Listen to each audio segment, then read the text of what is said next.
You know those types of videos you see on YouTube? Those get your heart broken, then go on a villain arc.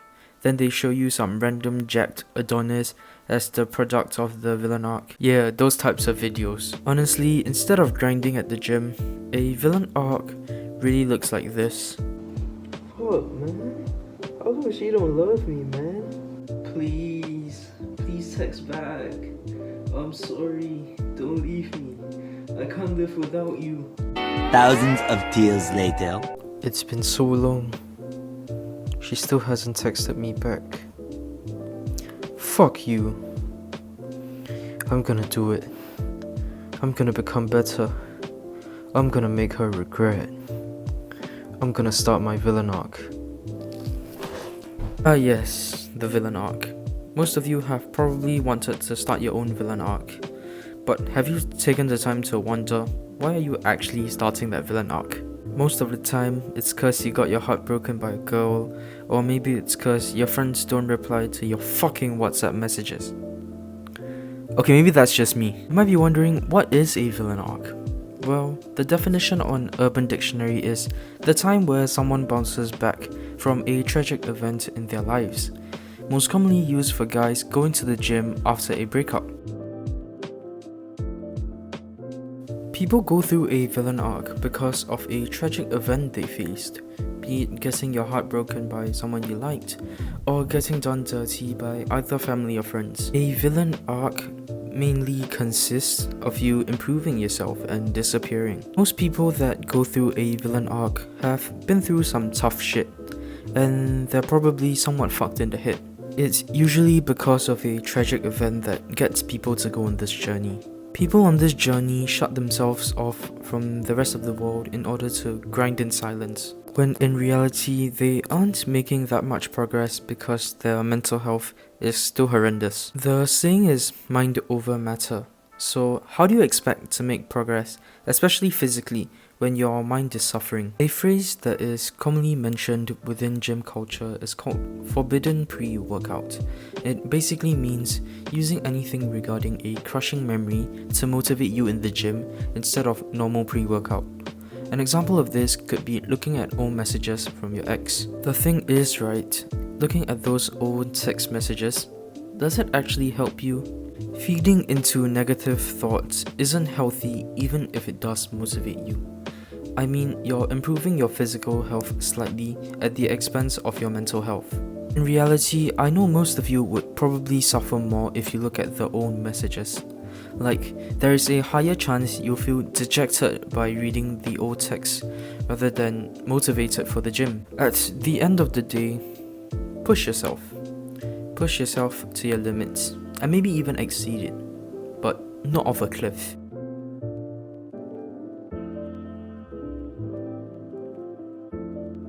I went on a villain arc because I needed some time to myself, mainly because of two issues. The first issue was getting my heart broken when I wasn't even in a relationship. That 4 out of 10 in looks and big ego basically make me a women repellent. So any attention I get from a female, I would not know what to do. I had actually mentioned this in a previous video of mine a couple weeks back. So basically what happened was, when this girl and I talked, I would mistake her being nice to me with her having feelings for me.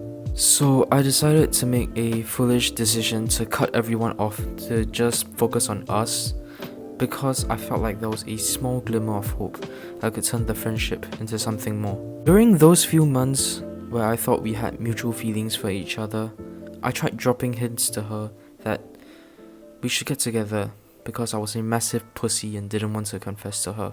After getting myself so attached to her, literally she was the only person I talked to for like 4 months. One day, she just stopped texting me out of the blue, and I didn't know what was going on. I remembered I sent her like 20 plus messages within the span of 3 days because I was worried. She then started texting me again after those 3 days, but it just didn't feel the same. Like, she started being hot and cold with me. It was also then I realized she was talking to another guy this whole time. After that, she just blocked me. Like, I went a good week or two just being so-called depressed, Like, I lost all control of myself. I gained like 6 kilograms in 2 weeks. I felt like a loser. I felt like I needed to make a change. That's why I started my villain arc. The second reason I started my villain arc was because of my friends. These friends I had were from my school, and since I was quite introverted, they were nice enough to accept me into the friend group.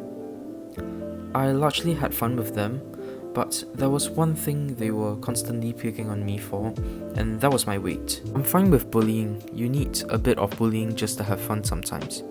But it got to the point where everything I did was related to me being fat, down to every minute detail. Every single day, without fail, they would come up to me and just tease me about my weight. Okay, let me give you a scenario. Let's say we were at the canteen and I would come to the table with my food. They would always ask if that amount of food was enough for me. And whenever I'd say I lose the weight, they would all say I was capping. Another reason was they would always not reply to my fucking messages on WhatsApp. Like, I don't expect you to reply me immediately, but at least don't leave me on scene then reply the message 5 hours later. The saying goes like, stop messaging first and see how many dead plants you've been watering.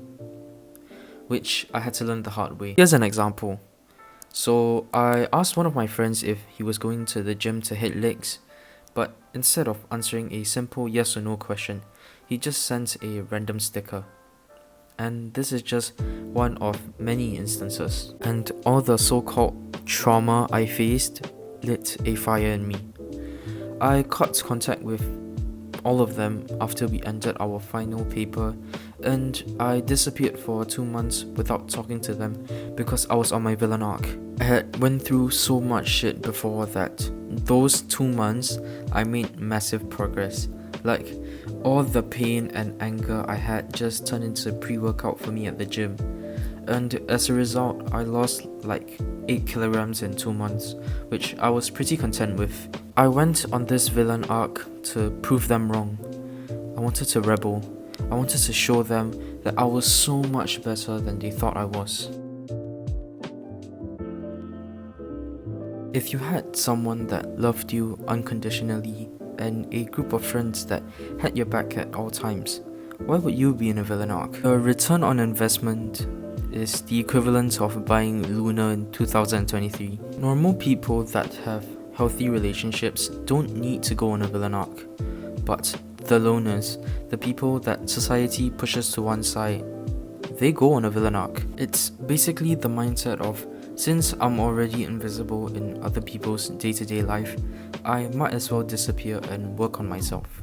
A villain arc is portrayed as, fuck everyone, fuck society, I'm gonna disappear and come back better than before.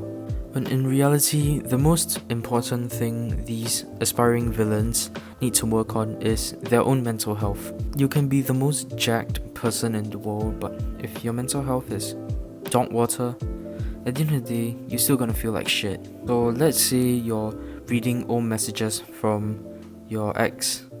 That is instant gratification because let's say you feel hurt by that, you get motivated in that moment, but it actually hurts you in the long run.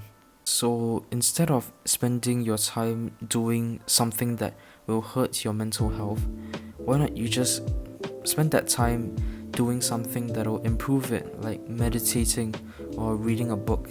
It's basically delayed gratification because it'll help you in the long run.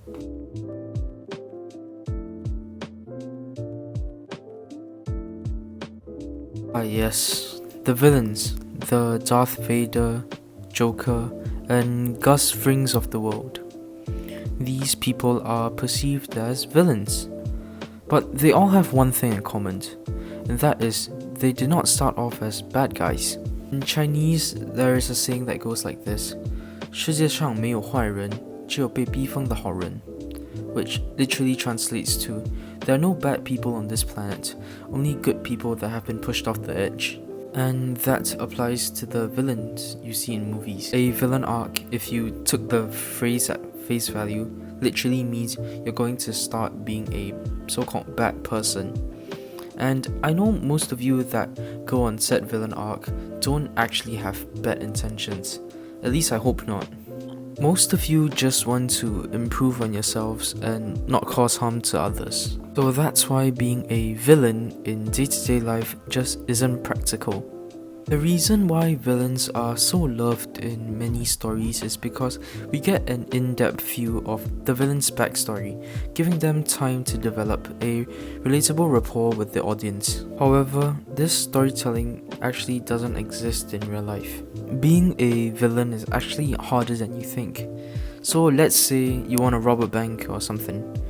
That'll take months of meticulous planning and y'all just ain't ready for the hassle that comes with it. People do not have these sorts of clear motivations in real life, and even if they did, their criminal actions will not be accepted by society at large. You might be thinking, oh, I'm unique, I'm different, I'm a misfit, that's why society doesn't accept me. Bro, just stop. You're not unique, you're not different, you're not a misfit. In fact, you are no different from the average 16-year-old that gets a random spike of testosterone at 3 AM after crying about a girl that didn't text them back for 2 hours. This is why villains are not as adored in real life as they are in fiction, because the context in which they exist is important to why we can excuse their actions.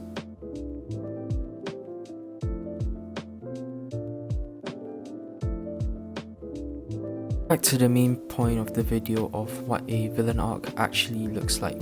A villain arc is perceived as getting better, going to the gym, becoming Adonis, when in reality, it looks more depressing than it actually is. Like crying by yourself at 3 AM, then suddenly feeling the rush of testosterone to get better. When I and everyone first go on a villain arc, it's always a move fueled by hatred and anger. During that period of time last year when life got pretty tough, I felt particularly scorned by the people in my social circle. And for a bit, I too had thought about my villain arc as a means of bouncing back from the struggle. But after assessing it for a little bit, I realized how ridiculous it sounds. You don't actually need to be a villain to develop the tenacity to advocate for yourself or to reject social expectations on your personality. You just need to be yourself. The saying goes like this: we are the average of the 5 people we spend the most time with. And since I'm lazy, unmotivated, etc., the people I spend the most time with are likely to be the same.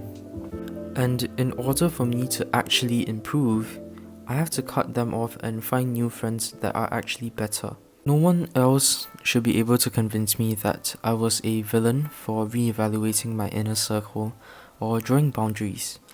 So I certainly should not be tying myself to that description either.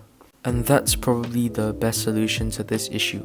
We just need to accept the fact that there are rarely ever villains in real life. And the ones that do appear are certainly far from likable. So for all the aspiring villains out there, take some time to reassess what it is exactly about villains that you want to adopt into your own lives. I'm sure you'll find that there is a huge opportunity for growth. Instead of a villain arc, I want you to go on an improvement arc. It might be tougher, but it's the best thing for you in the long run. Less words, more action. Okay, bye. I love you guys.